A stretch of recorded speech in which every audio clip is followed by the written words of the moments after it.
The film opens in a woodland next to the little Spanish village called Bastan, where a body of a little girl discovered next to a river. As an enigmatic stranger stands by in the background, Inspector Amaya with the police arrives at the situation and begin looking for hints. It is discovered that the girl disappeared the day before. Her shoes were discovered alongside the road at night. Police investigate the body and make deductions that a rope was used to strangle her. A few aspects of the body astound the police, including when the girl washes off her makeup, animal hairs being discovered combined with hers, and a conventional suite enclosing her shaved personal space. Though she doesn't appear to be abused, hands are positioned strangely close by. Her identity is shown on her bag with an ID as Inoa, who was just 13 years old.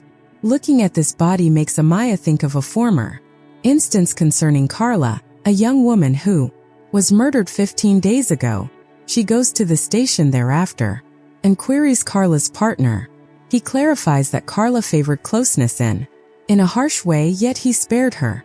Subsequent test results verify that Carla and the fact that Inoa was murdered by the same rope suggests there is an escaped serial murderer. Amaya, a former FBI employee, is assigned the case and is required to remain in Bastan, the place of her birth. Amaya goes on to contrast Carla's and Inoa's situations. Each female had an own suite that covered parts and mingled animal hair with theirs. Amaya later stays at the house she grew up in, alongside her sister Rosara and Aunt Grassi. Returning home evokes recollections of her early years, particularly the torture she endured from her mother Rosario. The following day, Officer and Amaya, Jonah Ichide, showed up to Inoa's burial and observed someone slinking between the tombstones. They pursue him and eventually come upon it's Freddie, Rosara's husband. He claims he fled because Amaya forced him to. Anxious, particularly after his fight with Rosara, Victor interrupts them in their talk. Flora's former spouse, Amaya's older sister. He still speaks with Flora in spite of their separation. Later, Amaya goes to see Flora, her older sister, who currently manages the family bakery and had a tense connection with her sister all of her life. When Amaya displays to Flora the customary treat from the offense, later, Flora gives it a taste and discovers it was prepared using premium ingredients cooked in a wood-fired oven. She clarifies that not many retailers produce such premium candies, thus she guarantees to have a shop list available the next day. While traveling to the station, Amaya unexpectedly discovers a lady on the streets who is looking for her daughter, who vanished with great urgency. Amaya makes a fast call to the police department and they plan an investigation into the woodland. The police make jokes about the animal fur while they search, discovered on the corpses, indicating that the murderer may be the El Basahound, a legendary beast. Later on, when Amaya gets home, she's shocked to discover James, her boyfriend, has come to see her. He's heard blame shifting on the news, anything regarding Basawan. Nonetheless, he doesn't know what it is, American. According to Ingrassi, Basawan is a tall, hairy, Bigfoot-like humanoid monster. She finds it offensive that he is accused of being a murderer, as Basawan is thought to become the forest's guardian. Before going to bed, James asks Amaya why she chose to live with her aunt rather than her early years with her family. Amaya sidesteps the query, but recollections of traumatic events overtake her thoughts. A flashback shows us her Rosario, her mother, violently chopping her hair. It makes Amaya bleed as a consequence. Rosario's sick hate is exposed for Amaya and treated her horribly. She finds it hard to go asleep because of these recollections, so she walks over to the window and observes the rain. She is shocked to see girls standing outside on the bridge. Even though Amaya dashes outdoors, by the time she arrives to the bridge, the adolescent has vanished. She requests that patrols search the town, but regrettably they uncover nothing. Amaya had breakfast with the officer the following day, Jonah, to talk about their strategies for obtaining hints. When they're about to go, they're shocked to see Detective Moniz and Flora, who hasn't been observed for days, at the station. A delivery guy, meantime, finds a roadside pair of shoes. Soon after, A horde of police arrive and discover a corpse of a girl called and in the same state as the former girl, complete with the identical suite. According to the doctor, she has been dead for almost 24 hours, excluding the chance that she may be the Amaya noticed the other night outside her window. Jonah and Amaya later pay Anis a visit, parents to have a conversation with. They look into the girl's room and discover a walnut stuffed inside a pocket of a crimson coat. After that, she examines Anne's PC and finds a folder contains photos of teens in their underwear. Amaya later witnesses the autopsy, which validates the girl's hands were positioned in the same way as her makeup removed and other corpses. She believes the murderer follows a procedure to cleanse the girls in contrast where the hands are placed to a picture of Mary the Virgin, given that every victim was discovered by the river, so she figures the murderer maybe wished to atone for their transgressions. Afternoon, Jonah and Amaya pay a visit and goes to her friend's school to chat. A girl discloses that and presented herself as naive, but had a covert relationship with a married guy. Amaya inadvertently spills something as she gets home, one of the walnuts, as explained by Ingrassi, that the power of witches is represented by walnuts. Next, Amaya discovers a key pendant in her room, bringing up another unpleasant memory. After that, the scene changes to a flashback. Following Amaya's mother's awful haircut, to cheer her up, her father offered her money, fearing that her mother would pocket the cash. Her father also handed her a key to the employee. Keep the cash hidden in the family bakery. Her mother discovers her that evening before departing, he teases her at the bakery. A walnut resting on the nightstand. Rewinding to the present, Amaya and Jonah converse to a former head of police who remembers a case concerning Teresa, a foreign girl. Candy was discovered on her corpse, her legs and choked close to the water. Teresa's hair was styled perfectly, even if they were pulled through the woods.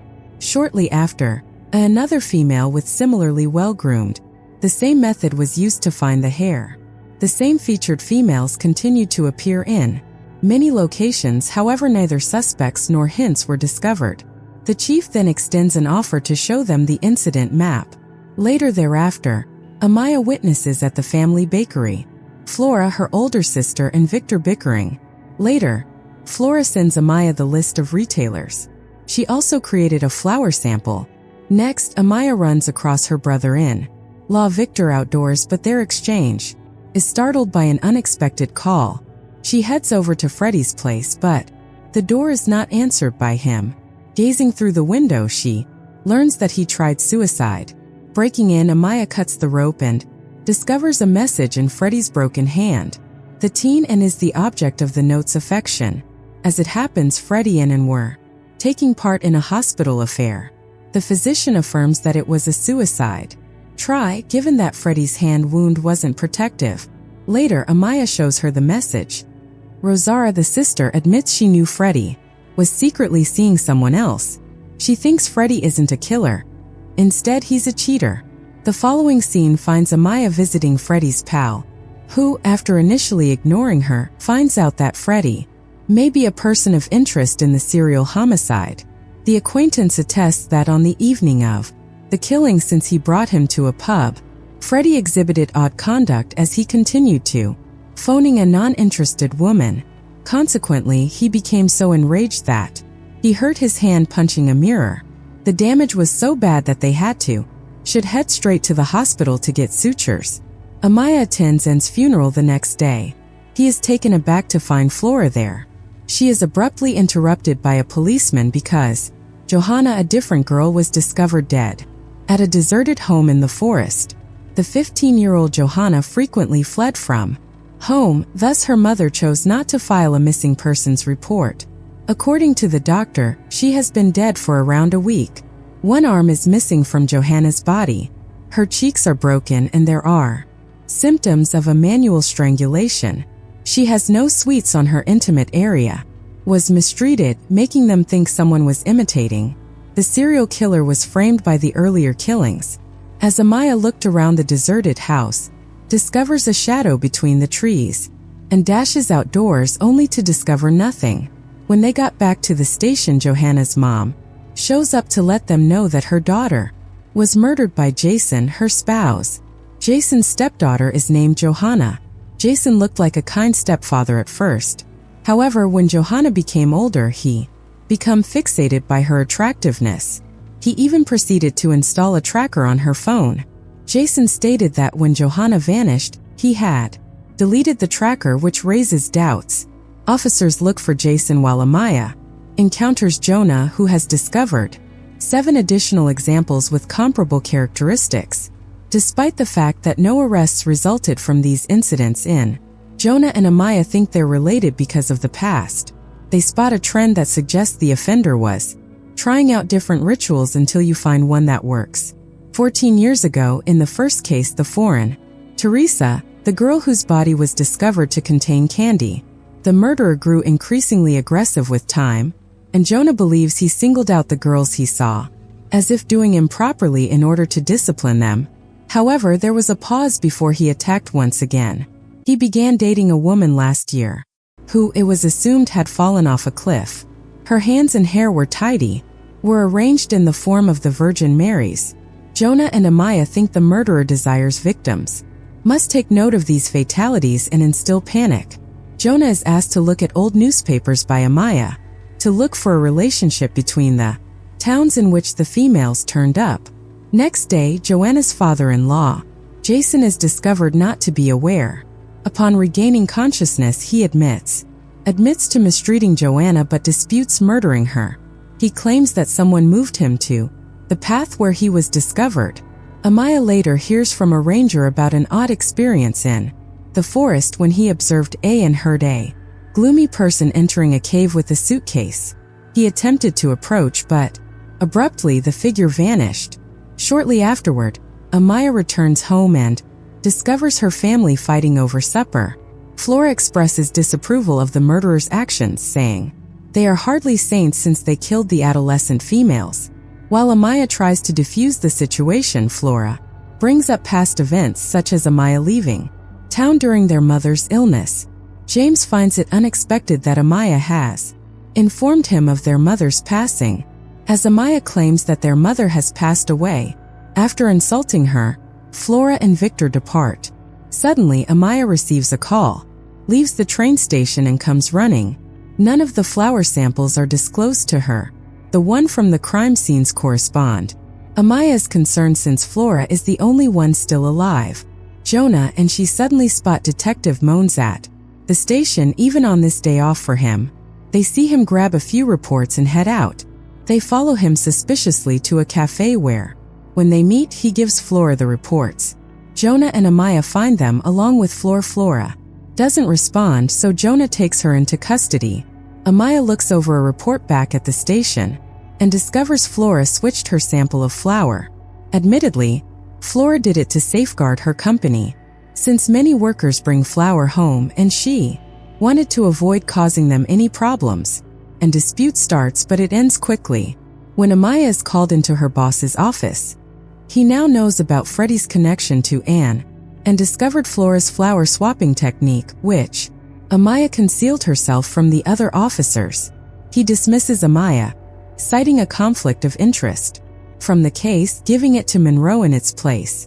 Even though Amaya tried to clarify that Moans, Flora and herself may be collaborating, her boss accepts Manias's account of Flora as being questioned merely as a suspect. Amaya observes everyone hurrying as she heads out. Go look for another female who went missing. She visits the family bakery soon after. That brings up another painful childhood memory. She recalls using her father's money to hide. Crucial, but Rosario, her mother, charged her of pilfering and assaulted her. Later, when her father gets home, he discovers the key and heads straight for the bakery. He discovers Amaya covered in flour there, and her mother abandoned her to die. He swiftly extracts her from it and dashes to the medical facility.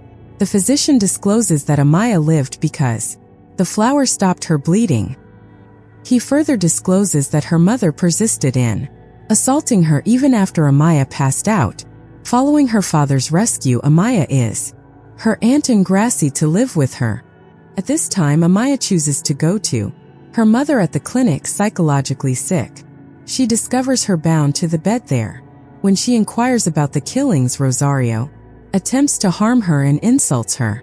Amaya storms out of the room. A physician explains why Rosario had to be restrained when she bit a nurse and consumed her flesh. As you recite Amaya's name, the physician also discloses that Rosario's Victor, my brother-in-law, who frequently delivers her flowers and pays her numerous visits. Jonah meantime finds Flora in an image from an ancient newspaper. Amaya understands that Victor is the brother and not Freddy, who may be the main suspect in law. Then she tells Jonah to let others know. The others as she goes after Victor. Sadly, Manes is unable to answer the phone because he's investigating a strange cave. Next we see Amaya's vehicle crashes during a rainy racing session. Jonah shows up at Victor's vacant house at the same moment, attempting to go to Amaya's residence, but he's not aware of that she's passed out in her damaged vehicle. In the meanwhile, Mons and his group go far inside the cave and find a large number of human remains, including those of kids and a woman's severed arm. Victor gets ready for his most recent victim elsewhere, the custom by combing her hair. As this is going on, Amaya, a loud whistle wakes them up. In some way she exits the vehicle and makes out in the mist the mysterious Basawan. She follows him out of the jungle. She lands to an enigmatic home. She hears her folks' old melody within, loved one, and finds an outfit that resembles those discovered at crime sites. Suddenly, she hears a girl screaming, which makes her to pull her gun and conduct a home search. She discovers a stack of newspaper articles that describe the killings and pictures of the deceased.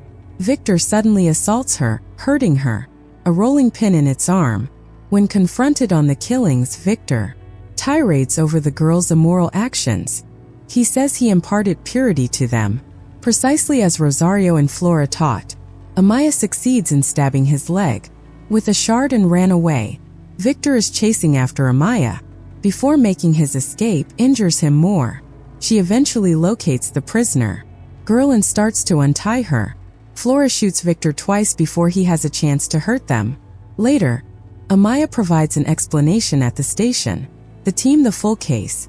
Teresa, Victor's first victim, died 14 years because he thought her foreign way of life was a danger to the customs of the community. Later, his drunkenness was a result of his guilt, which he used to persuade himself that he was contributing to society. He went on to kill 8 more females in the following 6 years. But Flora helped him when he met her regulate his wrath, and throughout their 7 years together. During his marriage he didn't murder anyone, but Victor's anger returned after their divorce, causing him to start murdering again. He staged every crime with great care to win back Flora's admiration. The bones in the cave included some that belonged to others, came from crimes unconnected to Victor's victims. A book is published by Flora a few weeks later regarding the family company, referring to her mother as the real defender of the town's honor. As the film closes, Amaya and James break the news within Gracie and Rosara that they are expecting a child.